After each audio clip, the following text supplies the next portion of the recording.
Okay, so we talked about general health, and we look for certain types of illnesses that may have an ear issue related with it. Also head trauma, so have you had any severe blow to your head where you've lost consciousness, or you've had a head injury, or anything like that? No, I'm a fairly safe and boring person. Okay. And you don't have to answer this, but we also ask if they're taking medications. We want to know what their medications are, get a medication list to see if there's anything that could be ototoxic, which is a medication that is toxic to the ear. So there's certain classes of medications that can be toxic to the ear. How do you spell that? O-T-O? OTO, and then the prefix O to oto or OT is, it means ear. So if you see something otoscope, which is the tool that we use to look in the ear, ototoxic. Huh. Ear infections are otitis media, otitis, or external otitis, so that's related to the ear. Okay, so you've never worn a hearing aid? No. No, okay. And are you interested in the possibility of trying a hearing aid if it would help you? Sure. Okay. Yay. Do you use any other assistive devices like an FM system or an amplified phone or video relay, video phone? Nope. Okay, caption, telephone, nothing, okay. All right. So the first thing I'm gonna do is take a look in your ears. Are we switching guinea pigs, or are you okay with it, or? Are you okay to stay? I'm fine with it. Yep. I mean, I'm not observing until Chris. Okay. So. Would you like me to do that? No, I'm good, I will look. Okay, so I'm gonna be looking in your ears with my otoscope.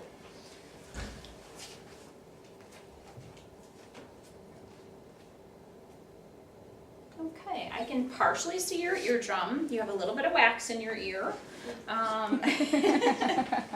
But nothing concerning. I can go ahead and do the testing. I would look in both of your ears, but you get the idea, right? Okay, so the next thing I'm going to do is a test that measures how your eardrum moves back and forth. We call it tympanometry. Okay. So for this test, I'm going to stick a rubber tip in your ear. Is this going to tickle? You'll feel a tightness in your ear if this does work. We've had some trouble with this. As I said, this is kind of my prop, but we'll see if it works. Great, I hope it does. So yeah, you'll hear a hum, and you'll feel a little bit of pressure. You should not feel any pain or discomfort. It just feels kind of funny. Okay, so just sit real still, don't say anything. I don't want you to talk or move your mouth or anything, okay? Oh, that did work. Oh, cool. So at the end, we'll discuss what your breath means. Okay. Right, so why don't you follow me into the booth, and I'm gonna have you have a seat in this chair. Thank you. Sorry. I'm gonna be on the outside of the booth, so I will be able to hear you or see you. If you want to ask me a question, I can hear you, or if you're gonna sign a word to me, I will be able to see you. Okay. Okay? So what I'm going to do first is I'm going to put the earphones on your head. I'm going to be testing each ear separately. What I'd like you to do is raise your hand just as soon as you hear a tone, no matter how faint and far away it is. It's very important that as soon as you stop hearing it, that you put your hand down when the tone stops. Okay. Okay? Headphones on. I'm not going to test you, but so I would put the headphones on. I'm just saying, yeah, we can pretend all of that. Okay, all right, so How'd I do? well, just a minute. Jumping ahead. Sorry. No. What during the test, we would also do a test of how you understand two-syllable words. So this next part of the test, and I'm talking to you through the booth wall, Or I may have to go face to face and actually stand in front of the person and sign to them what I'm gonna be doing. Sometimes I will have them repeat words if they can hear it or understand it. Sometimes I will have them sign the word to me if they can hear it enough that they can actually sign the word. I may go through the words with them, but they're 2-syllable words like baseball, hot dog, airplane, cupcake, cowboy. And so those 2-syllable words, I want to find out the softest level that they can repeat back or tell me what the word is, so the softest sound, the softest speech that they can hear. If someone doesn't understand it, which can happen often with a severe profound hearing loss, I will just have them raise their hand and tell me, when do you hear speech? Just let me know as soon as you hear speech, raise your hand, as soon as it goes away, stop. Sometimes they don't know it's speech either, so it depends on the person, but raise your hand as soon as you hear something. So during that whole evaluation process, that's something I try to find out. Did it sound like speech to you? Did it sound like tones? What did it sound like? So if they don't understand the words, tell me what it sounded like to you. So I get an idea of what are they hearing, how well are they understanding any words or speech or anything like that.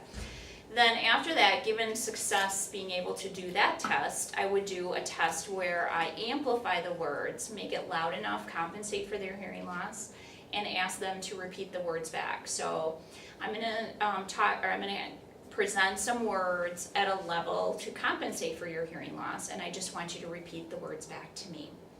Say the word house, say the word dog, say the word car. So they're 1-syllable words. And if they do understand some of the words, then I check off and I get a percentage of the score that they can repeat back.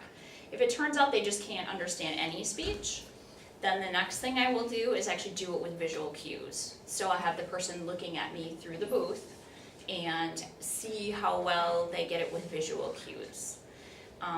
And then again, there's a lot of people that even with visual cues don't understand it, don't understand the words. But at least I get an idea if they do or they don't. Okay. All right. After that, it's time to actually go over the results. Question? So during the history part, what do you do if it's a younger child? Because I remember my parents bringing me in when I was 5 or 6, but I don't remember going through any of those questions. So do you sit down and ask the parents those questions? Yes. Okay. Yeah, the parents would get the questions, they would get the questionnaire, and we do have a pediatric history. We don't see very many children. If they are, they're 12 and up usually. Okay. Yeah, so at our clinic we don't, but usually the parents would get the questionnaire. Thank you. Sure. Okay, so, did my slides go away? Sorry. Probably just